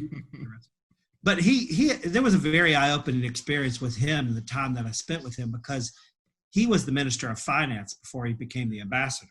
And the conversations that we had were around real-time payments. In Australia,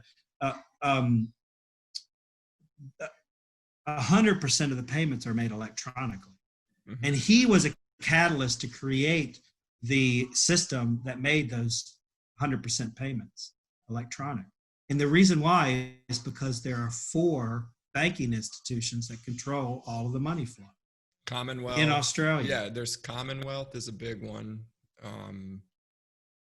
What are the other? I won't be able to name them, but okay. That was the thing, is that he was telling me the backstory. He says, yeah, it was pretty straightforward. We got the four in the room and said, we're going to do this. And they're all like, we're going to do this. And, there's 12,000 in the United States. Wow.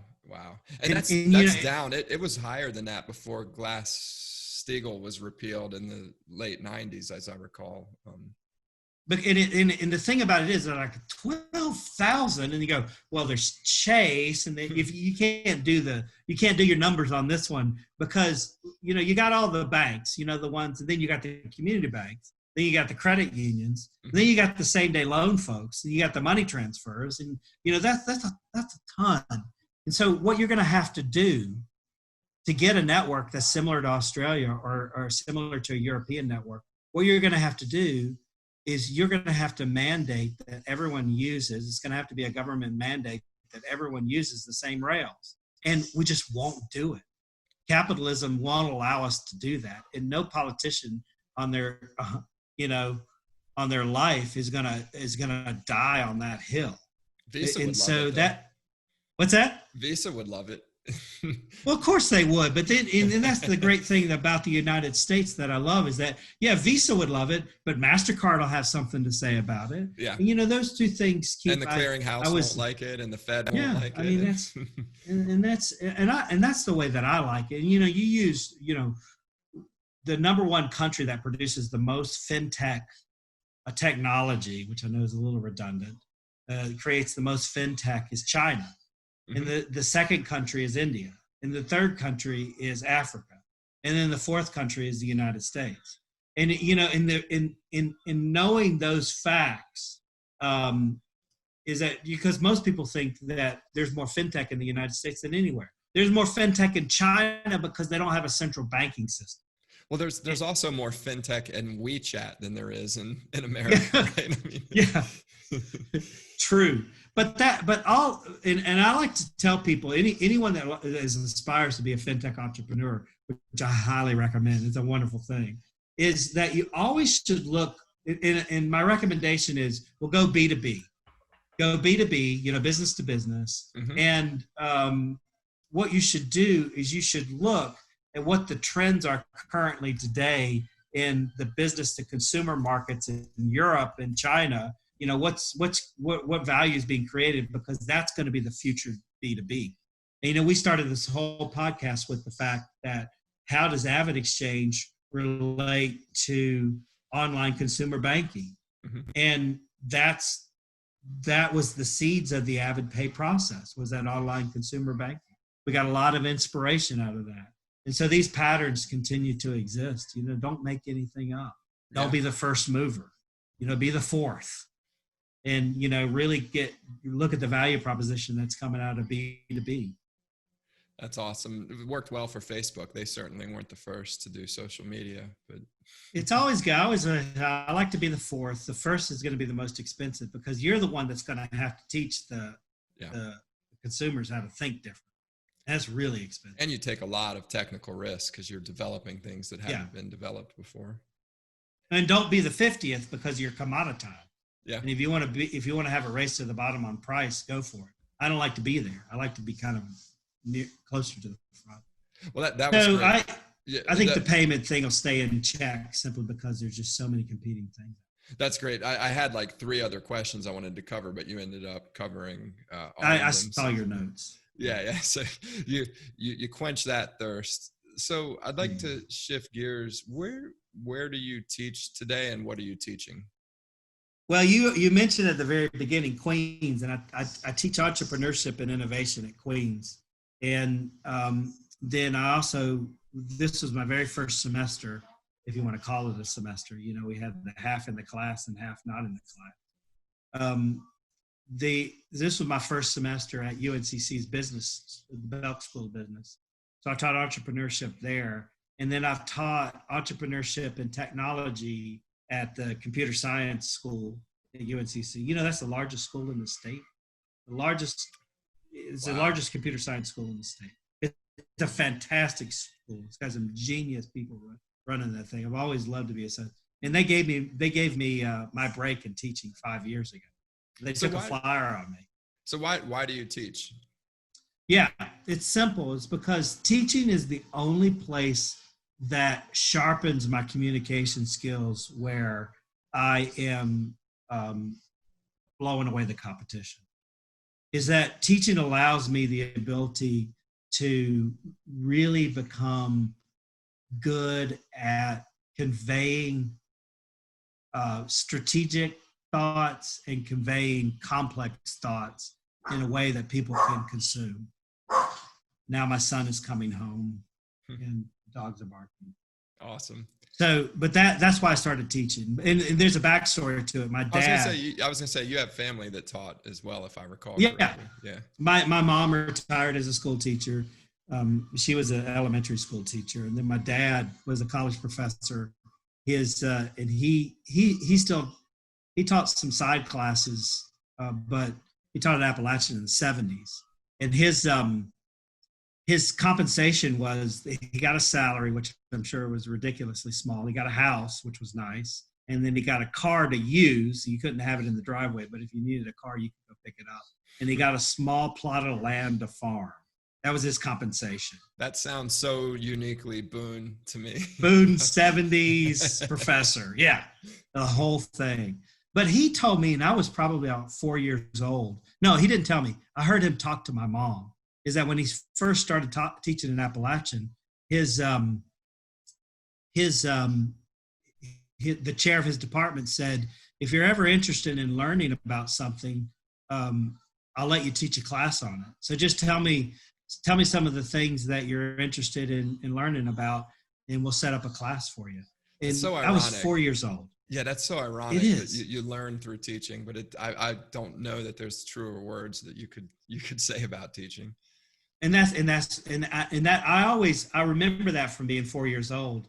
And I always thought that was so unique that I wanted one day to leverage that. And I knew as AvidXchange, now this is my thought. I was wrong once again, is that my thought was AvidXchange getting all this attention. It's growing so big. My time is probably up, because you already said it in the podcast, is that the people who start aren't necessarily the people who scale and grow. And so I started setting myself up to rebrand myself, to get ready to raise a little bit more money and start another company. And I started looking for people who I could do that with. And the first thing that I did was start teaching, because I wanted to have a really good base knowledge and ability to communicate in a new entrepreneurial adventure why AvidXchange was successful.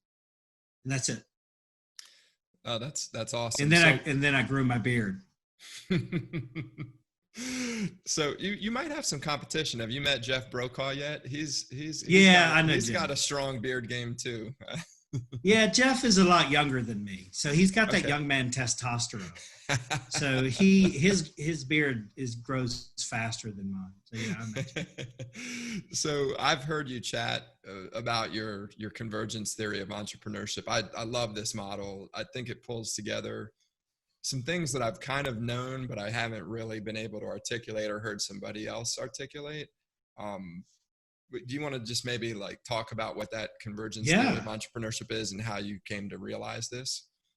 I'd love to. And it's taken me 5 years, but it was that whole reason why I started teaching, is that I wanted to be able to figure out a way to communicate why AvidXchange has been successful. And the issue is this: the issue with entrepreneurs is they think that if I have a good idea, everything else will take care of itself. And that's completely false. I mean, John, how many people do you know has had a great idea and never got the company off the ground? Oh, I can't even begin to count. But the one that fires me up the most is when they ask me to sign an NDA to hear their idea. And I'm like, no, not signing your NDA. I'm not doing that. I do the same thing. Like, we got to send over an NDA because we don't want to steal it. Well, I say, first of all, it's probably going to be horrible. I don't say that. That's what I say in my head. Well, my big trigger. Sorry, go ahead. Go ahead. I was going to say, my point is just your idea isn't what's going to make this successful. And I'm not going to steal any of your thunder, because there's way more to your theory than this. But I'm like, I ask people, I'm like, look, I can hear your idea. your idea isn't going to make it successful. Like, it might be a good idea, it might be a bad one. Are you willing to borrow and mortgage and put everything on the line and ask your family to do the same thing?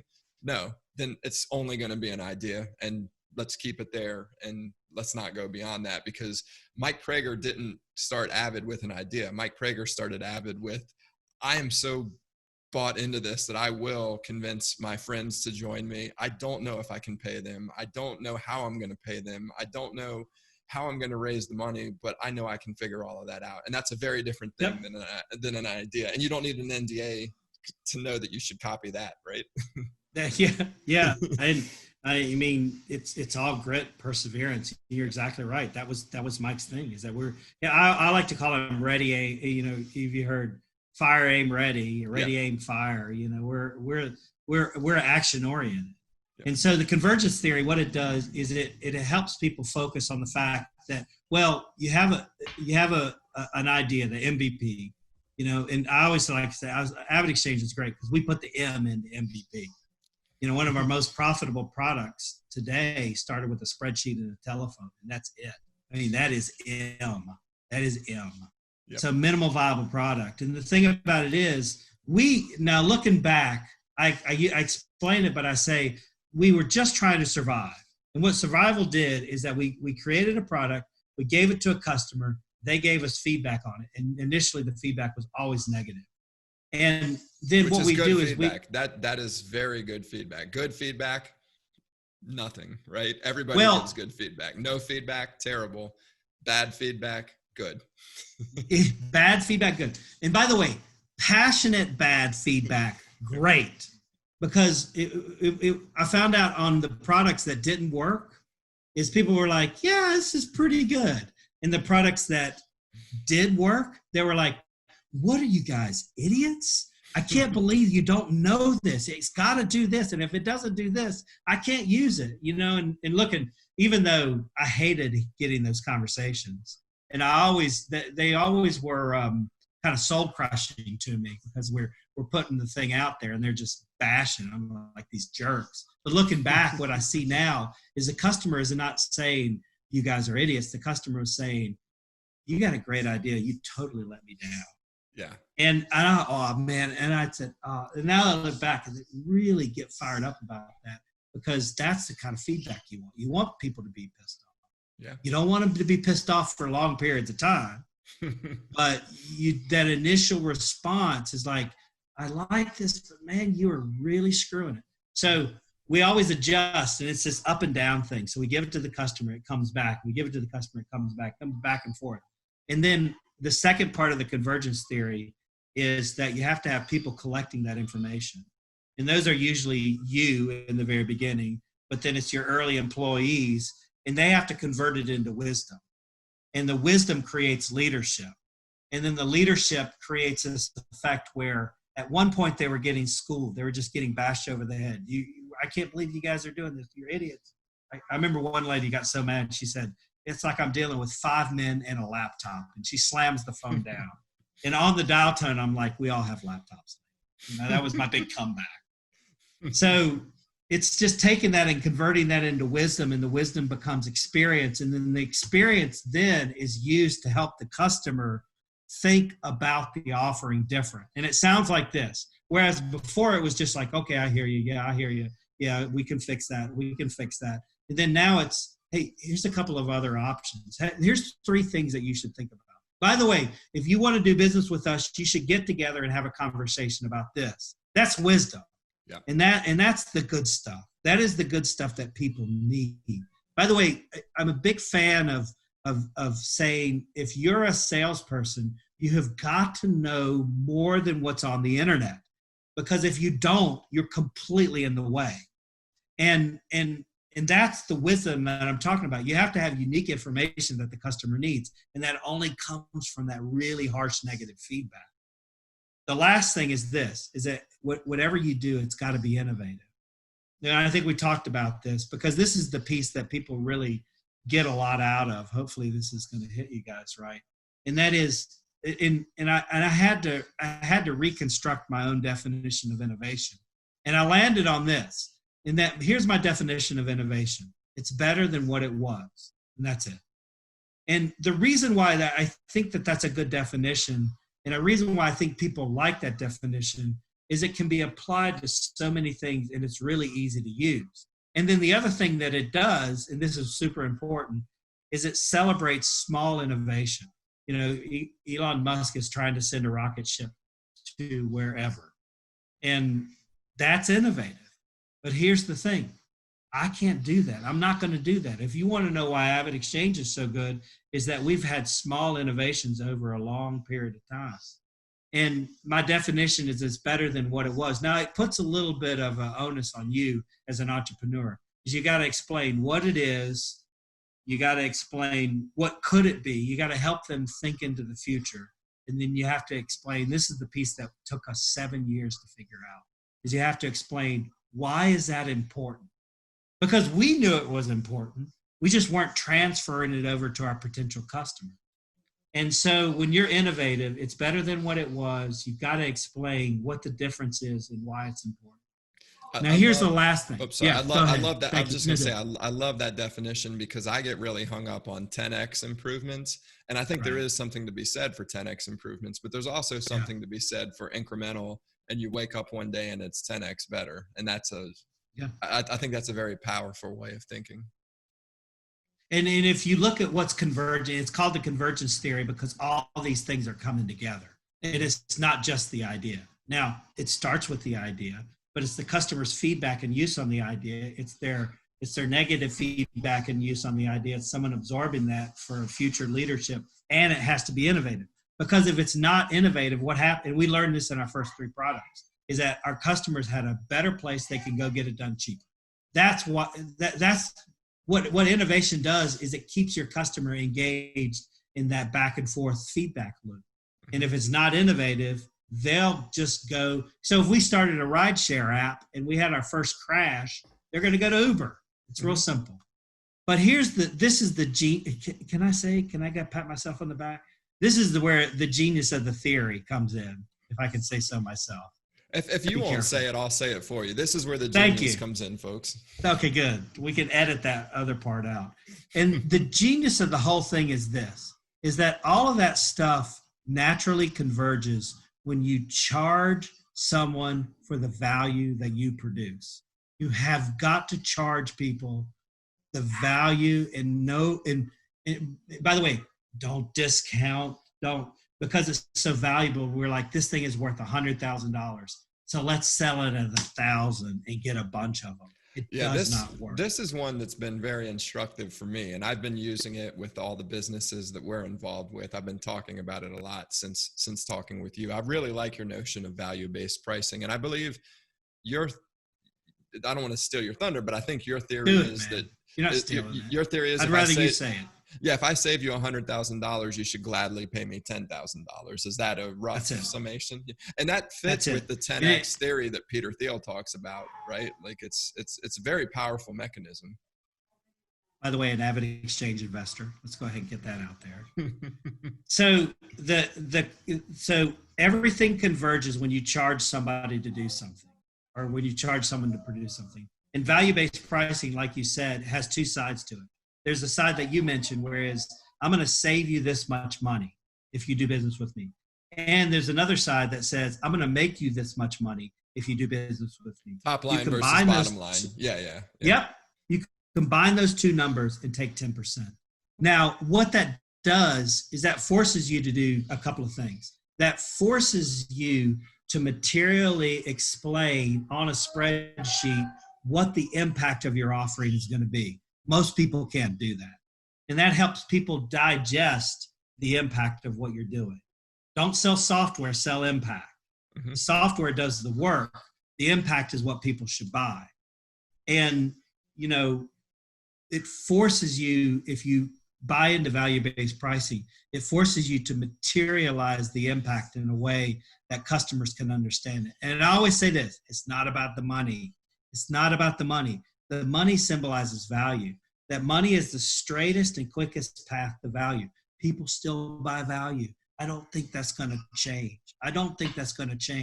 And the thing is, as an entrepreneur, is if you're not making any money, you're probably not providing any value.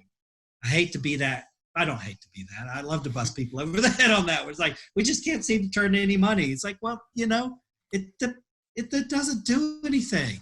Yeah. It doesn't do anything. If I'm selling you my hobby, you're going to figure that out pretty quickly, and it's not going to add any value, but for me, it's going to add value for you because you came up with this product. But I see a lot of those, a lot of hobby where it's like, yeah, this is a great hobby, but this isn't going to improve someone's business. And again, I think that if you use the 10x improvement as a benchmark, it's a no-brainer. I like your approach of let's incrementally improve it, but I do think you have to wake up one day to where there is a 10x improvement or a 10-to-1 improvement where I can improve. It definitely snowballs. Yeah. It definitely snowballs. And I like the principle of the 10x improvement, but investors out there are looking for the 500x improvement. Yeah. And that's the way that I like to think. Are we going to talk about Charlotte? We are. I did want to ask though, what do you think, are there risks in this value-based pricing model compared to some other pricing models that you've seen, or it probably depends, I suppose? I don't know. No, I like the question. I'm going to actually ask you the same question, but I don't, it's so simple that I'm sure there's risks somewhere, but I think what would manifest as a potential risk for the entrepreneur is that if they do the work and they find out that they have no impact on saving or making money to a customer, they're probably in deep trouble. Mm-hmm. I don't know. Is there risk? I don't know if I'd necessarily call it a pricing pricing. Let me say this. Yeah. You're right. I don't know if I'd call it a pricing strategy as much as it is a mindset. Yeah. That's my hope for it. But so I'll tell you, my background from the consulting side of my career is the risk that I would see as a consultant is that I can only tell you what to do, or tell you what I think you should do, and you may not implement it. And then if all of my pricing is based on the value that you derive from it, but you don't actually take my advice, and that's not a problem with the model. I think that can be addressed easily, which is, hey, I want you to cover my costs, or costs plus some small amount, and then to cover the advice, and maybe that's a retainer fee or something else. And then, where I'm going to make my money and actually make profit is off of your improvements. But I also think that the flip side of all of that is, as a consultant, it's probably incumbent on me to get on you and not just tell you what you should do, but make sure you're doing it. And that's part of my job, is to really make sure that you're actually doing the things that I tell you. Although a little cynical, because a lot of clients, they want to hear it, but then they go back to doing it the way that they always do it. And that's very different than somebody who's buying AvidXchange's platform and moving money around. So that's why I think I still think the value-based pricing model applies in a consulting world. I just think that there's probably you implement it a little bit differently. Yeah, and that's one of the downsides to a lot of my advice, because it's highly leveraged in technology. Mm-hmm. It's highly leveraged in technology associated to services, because that's all I've known for 25 years, almost 23 years. Before that, I was selling life insurance. I was doing terrible. Awful. I did make, the first year I got out of college, I made six figures. $2,163.72. Is that six figures or six characters? Because are you counting the dot? Yeah, I was counting the decimal. Yeah. Okay. I was not good. So I know that I can probably learn everything that I need all the answers to life, the universe, and everything through your class. But what other resources are out there that you recommend to people who are interested in entrepreneurship? And because we recorded this before, I'll say that the two that you recommended before that maybe you could talk about are How I Built This, the podcast, and The Pitch. I think were two that you liked. Yeah, no, those, I was going to say the same thing, because How I Built This, I believe if you listen to every episode of How I Built This, you're going to know about 70% of everything you need to know to be an entrepreneur. Wow. That's and yeah, it is. And I remember meeting with the people who produced that, because I wanted desperately to get on the show. And they were floored by that also. I'm like, haven't you listened to your own podcast? I mean, all of the podcasts have a very similar loop, which is this person was like, well, I just backed into this thing and I started doing this, and the blowout bar, I forgot the name of it, but Yeah. she was just driving around in her van doing people's hair, and she got sick and tired of LA traffic. So she just put a place and started doing these blowouts, and then people were out the door, and so there's so many stories that have the same, and that's the reason why I have my students listen to it, is because I want them to hear. And Burton's boards, that was amazing. The very first sales trip that he took, he started with 38 boards, and then when he came home, he had 40. Okay, think about that. He had a Jeep Cherokee full of 38 boards that he was wanting to sell, snowboards that he was wanting to sell. And as he does the loop around the Northeast, he comes back to his office, and now he has 40. He added 2 because 2 people bought them and gave it back to him as he was trying to sell them more. But the thing that's so remarkable about that podcast is that it gets to a certain point where this guy breaks down in tears because he had to lay off 50% of his staff. They over leveraged. They took on a bunch of debt. They just did, and then the economy tanked, and they didn't have the revenue. And this guy starts crying because he was recanting the story about how he had to lay off these people. That's what I want my students to hear.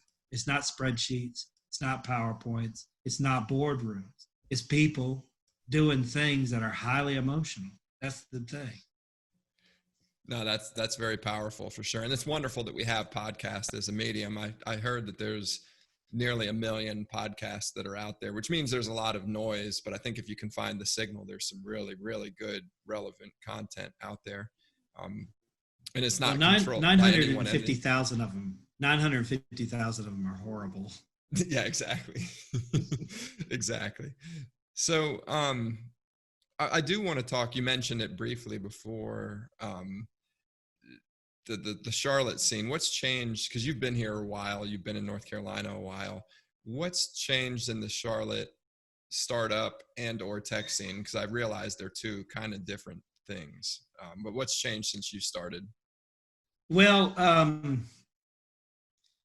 there's a lot, like I said, there's a lot of things that have changed, but then there's a lot of things that have stayed the same, and it seems to kind of balance itself. One of the things that I like about Charlotte, and that I know about Charlotte that's different than my other entrepreneurial friends that are in Southern California or wherever, is that we don't have a tendency to have these big ups and downs at anything.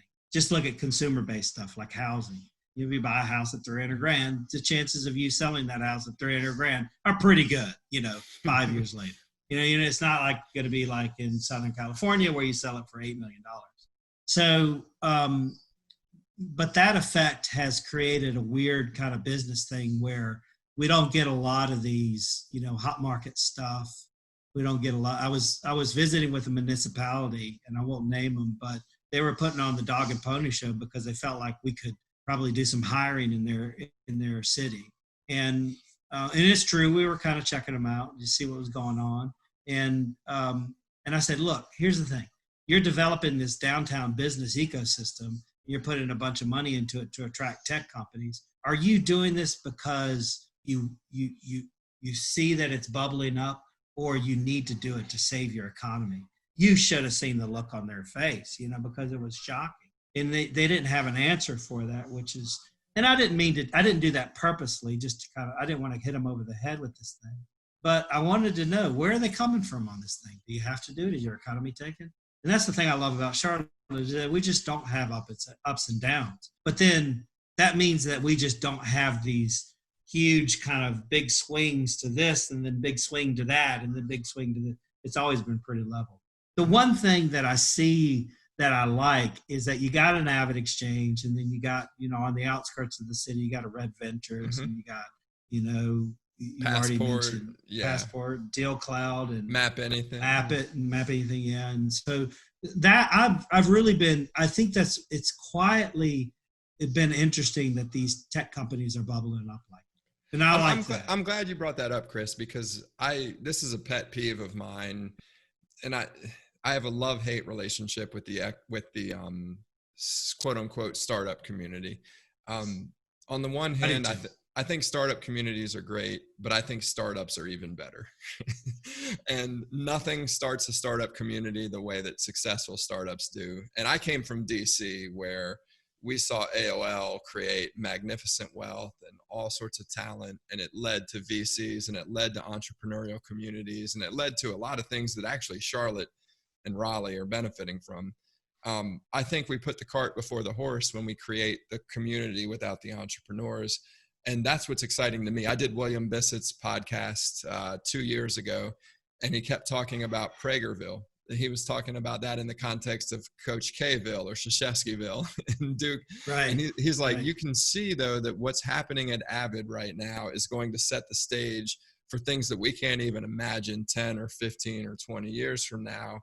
And hopefully Prager is at the center of that. And it sounds silly, but it's so true. I think that if you've ever read The $1 Trillion Startup, Fairchild Semiconductor, when it went public or did whatever it did, it led to literally hundreds of VCs. It led to hundreds of companies, and they calculated the market cap. And this was before Uber and before market caps got way out of control.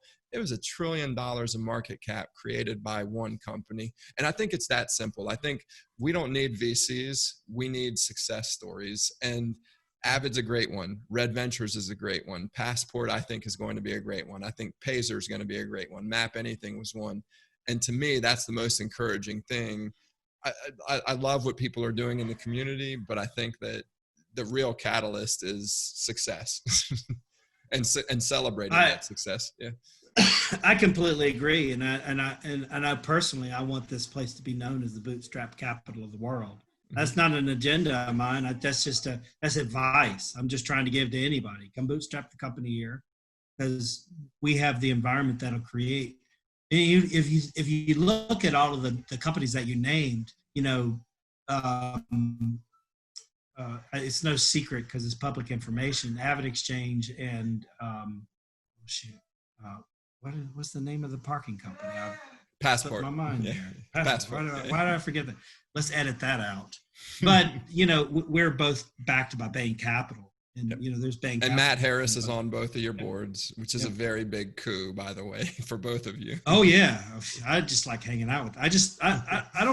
I've only had a few moments to have conversations with him, but I just like walking close to him. I'll walk behind him as he walks, hoping that something will just kind of osmosis or yeah. And the first time he met me, I was writing a blog. He said, "Yeah, I've been reading your blog." I'm like, "Oh shit," because there's so many spelling errors in that thing. But besides that small connection, the rest of the companies aren't really connected in too much of a sense. And there's not like this is Austin where you come and do this, or this is Nashville where you do this, or this. I don't think we're known for anything. I think that's the thing. And the question is, are we going to be known for something? And I don't know what that is. But I'll tell you this, and I'm in line step with you on this, is that and I spent a lot of time with the startup community, quote unquote, and something that's bothered me, and I think it's a symptom of a problem, is that we've never been able in this community to maintain a really good incubator or accelerator or anything like that. And I think that's a symptom of a problem. And I don't necessarily know what the problem is, but my guess is that, and I tell this is one of the reasons why I teach, and I tell my students this, is that you gotta go big on the idea, and don't be messing around with, you want to be the Uber of, socks. I'm just making that up. We're going to be the Uber of socks, and we're going to be the Airbnb of toilet paper. I don't know what that means. That might be a model in a that could work, world. Right? That could work. We're going to be this. We're going to be that. And there's a conservative nature to Charlotte that I like. but there's a conservative culture and nature of Charlotte that only up to this point has allowed the entrepreneur to have one failure. And when you have your one failure, you need to please leave Charlotte and never come back. And I think that the incubator and that mentality and the fact that there's not enough big ideas, I think all those things are somehow linked together. And I mean, that's why you get an AvidXchange that took 20 years to make. And that's why I love AvidXchange, is because we just kind of plodded along and did our thing. Well, I love that you call it the 20-year or 15-year overnight success story, because Ben Harrison from Deal Cloud called Deal Cloud a 10-year overnight success story. Yeah. And I think that that's something that's lost for a lot of people, is it's not about the overnight success. There's no such thing as an overnight success story. It's very rare. It's usually, we romanticize startups until we've worked in one, and then you realize, it sucks. It's blood, sweat, it's tears, it's lots of failure, it's lots of questioning, it's lots of loneliness, it's lots of darkness. There are a lot of things that go into it that we don't necessarily talk about, but the rewards are huge. And the rewards are, we constantly are able to reinvent ourselves as a society if we have a culture of startups, right? And there's a dark side to that too, which we've seen in Silicon Valley, where nobody can afford anything, and who's going to be your teachers and your firemen and your police officers and everything else. But generally speaking, those are problems that are better to solve than Detroit saying, well, we were 2 million people and now we're 600,000. Right. How do we re-rack the deck and figure it out? And I think the only way out of that trap, it's not government, it's not economic development, it's not community, it's entrepreneurs. It's people who take the bull by the horns and say, Mike Prager says, I'm just going to create a payment company in Charlotte, and we're going to fail until we don't, and then we're going to grow it to $1 billion company. And that's why I was so excited to have you on the podcast, obviously. Yeah, man. Yeah, thanks for having me. I tell you, the thing that I'm most encouraged about is that as we continue to talk about the message and continue other entrepreneurs to get out there and think a little bit bigger, one of the things that I love about AvidXchange is that, and it's Mike's story, I'm a big fan of his, as you can tell in this podcast, we talk about it constantly, is that AvidXchange wouldn't be here today, I believe, if he hadn't have done a little side hustle at Georgetown, where he started a little company for student painters. So that's where the entrepreneurial career started. He did that, and then another thing, and another thing, and another thing. Then we met, and then we did AvidXchange. And that's typically how it goes, is that he didn't all of a sudden, quit his job at Xerox and start AvidXchange. He did entrepreneurial hustle to entrepreneurial hustle to entrepreneurial hustle that just kept that momentum. And that's what I want young people to do today. And by the way, I'll tell you this, my daughter, I'm very proud of her. She's 18 years old. She just started her career today. She started as a free apprentice doing piercings. Hang on, everybody. So that's where her passion is. And I said, oh gosh, I hope they don't hear this one, but I'm going to tell you anyway. Let's roll the dice on this. Is that I said, look, you could, because she asked me, should I take this apprenticeship? And I said, take it. And by the way, I'll support you, because let's call it college. Her college is going to be at a tattoo parlor. And I said, take this apprenticeship, but do me one favor. Don't go to work there. And then she's 18 years old. Go to learn. Dad, what are you talking about? She's 18 years old, and she says, Dad, what the fuck are you talking about? That's how she talks to me. That's the respect that I garner. And I said, do not go to work there. Do not go to work there. Go and you learn everything you possibly can learn about that business. Do you know she can make $35,000 a year if she pierces 7 of something every day? Wow. That's what I want her to learn. Yeah. And that's why I'm excited about her doing this. And my parents are obviously beside themselves that she should be in college. But I said, don't go to work there. Whatever you do, do not go to work. I tell everybody, like, the number one piece of advice I give people is, like, don't worry about how much you make. Worry about what are you learning and how are you building your network. And if those two things increase throughout your lifetime, the opportunities will present themselves. Network and skills, like that's what it's all about. Yeah. That's it. I can't believe we took 2 hours on this thing. I know. And honestly, this one, I got more to say. This one was better than the first one. What we're going to do is we're going to do another one that will cover different ground. And we'll do it in the studio, and we'll have Todd come, and we can actually, maybe you'll be off the wagon by then, or maybe not. I will. I'm off the wagon on Monday, technically. Okay. So, but I'm gonna hold out until, what's he saying? I'm gonna hold out until I go to the beach. Okay.